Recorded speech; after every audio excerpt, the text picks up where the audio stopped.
반갑습니다. 트롯 전문 기자입니다. 14일 방송된 SBS 세기의 대결 AI vs 인간에서 인간과 AI의 트로트 작곡 대결이 펼쳐졌습니다. 이날 제작진은 트로트 작곡 대결 내용을 방영하기 전 자막을 통해 홍진영의 출연에 대한 시청자들의 양해를 구했습니다. 이로 인해 홍진영의 근황을 궁금해하는 많은 네티즌들이 있었는데요. 홍진영은 이 논란 2달 만에 SNS에 활동을 재개하고 눈 내리는 밤하늘 사진을 찍어 팬들의 반응을 보기도 했습니다. 컴백의 초읽기를 하고 있는 걸까요? 하지만 홍진영은 논문 논란만 있었던 것은 아닙니다. 2014년 엠넷에서 트로트 오디션 프로그램에서 심사위원으로 출연을 했었는데요. 여기에 출연한 이 박사의 무대를 보고 한참 선배인 트롯 가수 이 박사에게 삿대질을 하며 존친도 생략하고 "야, 이 박사 맞지?" 라고 하며 네티즌들의 비난을 받았습니다. 이 박사는 홍진영과는 비교도 안 될 정도로 화려한 경력과 김연자와 함께 일본에서 이 한국 트로트 열풍을 이끈 선두주자입니다. 정작 본인은 한 인터뷰에서 미국의 컨트리 뮤직, 일본의 엔카가 있는 것처럼 이 트로트는 한국의 음악이며 저급한 문화가 아니라고 생각한다. 트로트가 하대되고 있는 현실이 안타깝다고 생각한다. 라고 해놓고 한국 트로트계에서 독보적인 입지를 가진 대선배 이 박사를 하대하는 모순되고 예의 없는 태도를 보인 적이 있습니다. 하지만 이것이 공론화된 이후에도 시청률이 낮았던 탓에 크게 이슈화가 안 되자 공식적인 입장을 밝히거나 사과 없이 조용히 지나갔습니다. 2018년 3월 25일 런닝맨에서도 인성 논란이 불거졌습니다. 사람들이 이강수를 못생겼다고 놀리는 장면에서는 이 장난치는 것이라 웃고 넘어갈 수 있었는데요. 홍진영은 이에 보태서 이 이강수를 산송장, 즉 시체처럼 끔찍한 몰골 같다고 말했습니다. 이에 강수는 진심으로 정색한 표정을 보였고요. 카메라에서는 고스란히 김종국이 강수를 손으로 말리는 모습, 그리고 유재석, 양세찬은 이강수의 반응을 살피며 웃음을 멈추는 사건이 있었습니다.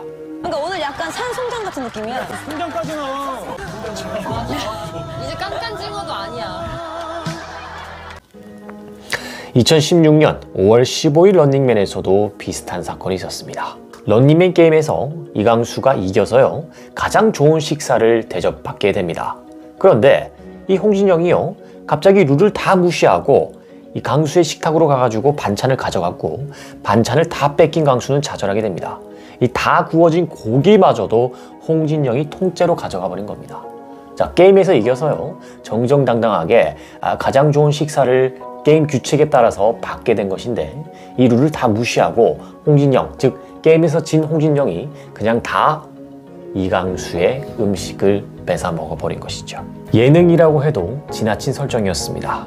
이에 이 프로 예능인인 유재석마저 당황하는 장면이 여러 번 보일 정도로 촬영장을 완전히 혼란스럽게 만들어버렸습니다. 이러한 논란을 보이자 한 네티즌이 내가 촉이 좋은데 이 3개월 이내 홍진영 사건 터지고 사과문 올린다 라는 글을 올렸고요. 이는 거짓말처럼 사실이 되어버렸습니다. 2019년 8월 23일 홍진영은 갑자기 인스타그램을 통해 "저는 데뷔 후 지금까지 10년 넘게 가족처럼 생각했던 소속사와 계약 해지를 요구하는 법적 절차를 밟게 되었습니다. 이러한 결정을 하기까지 지난 4월부터 오는 날까지 하루하루가 너무나 고통스러웠고 많은 고민과 망설임 그리고 두려움이 있었습니다. 라는 글을 올립니다. 내용은요, 스케줄이 너무 바빴고 건강도 나빠졌지만 소속사는 그것을 계속 강행한다는 이야기였습니다. 이에 소속사 측은 홍진영 씨가 스케줄 없이 쉰 날은 평균적으로 연 90일 내외이며 2019년 상반기에도 52일을 휴식했다고 명시했으며 홍진영이 지난 5년간 100억 원 이상에 이르는 금액을 정산받았다고 주장했습니다. 그러나 갑자기 홍진영이 소속사에게 전속 계약을 해지할 경우 소속사에게 위약금을 지급하도록 규정된 부분을 계약서에서 삭제해달라고 요청을 했는데 소속사가 이를 거절했겠죠. 소속사가 이를 거절하자 홍진영이 일부 정산 내역 등을 문제 삼기 시작했다는 겁니다.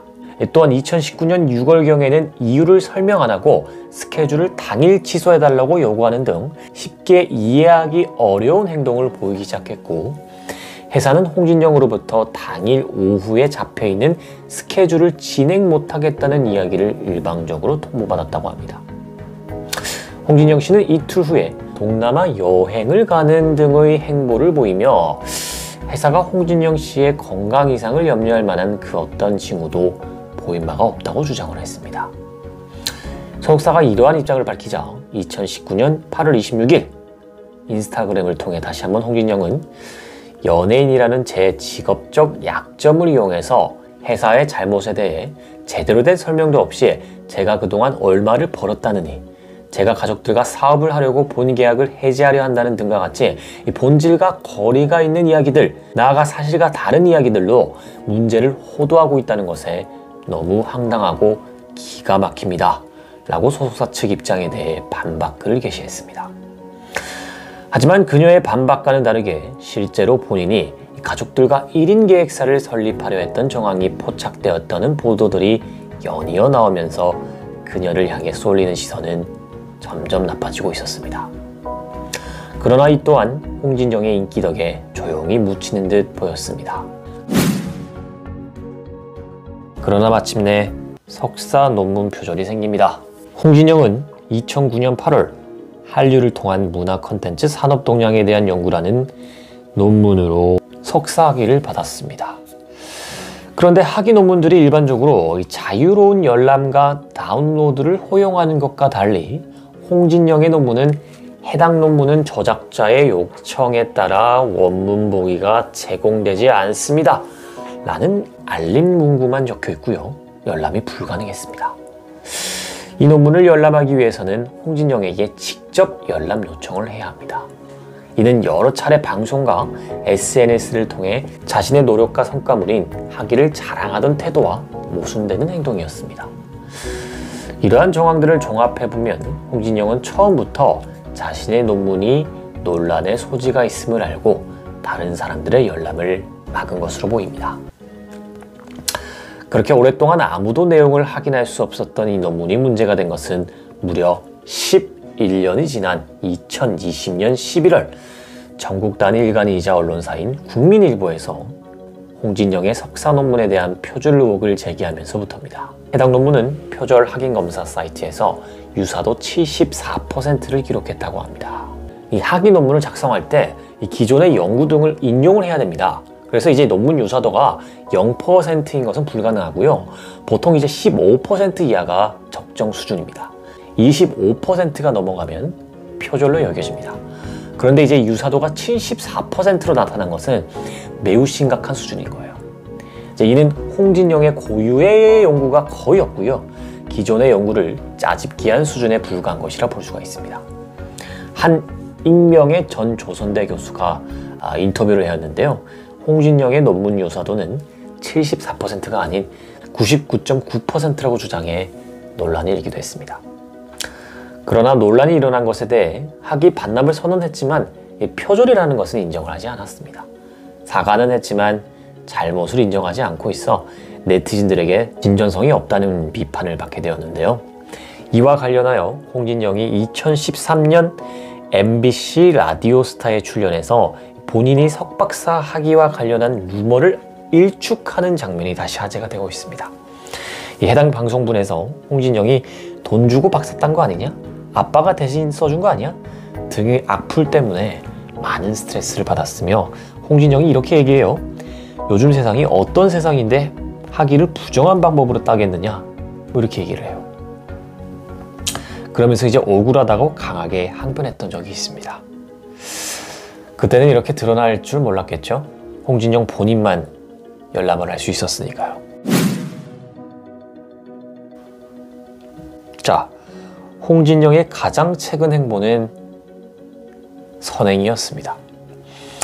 홍진영이 저소득층 학생들을 위해 1억을 기부한 사실이 뒤늦게 알려졌다고 합니다. 24일 한국장학재단에 따르면 홍진영은 3년 전부터 아무런 조건 없이 1억 원씩 총 3억 원의 장학금을 기부했다고 합니다. 홍진영은 그동안요, 기부활동을 꾸준하게 이어온 바가 있습니다. 2019년 강원도 산불 피해로 힘들어하는 주민들에게 5천만 원을 기부하기도 했고요. 자, 이 기부가 이미지 메이킹이든 무엇이든 어쨌든 기부라는 것 자체가 어려운 일이지 않겠습니까? 이 부분은 인정을 해줘야 되겠죠. 자, 오늘의 한 주평 남기겠습니다. 옹든 탑이 무너지랴 라는 말이 있습니다. 하지만 그것이 부정된 방법으로 세워진 탑이라면 쉽게 무너집니다.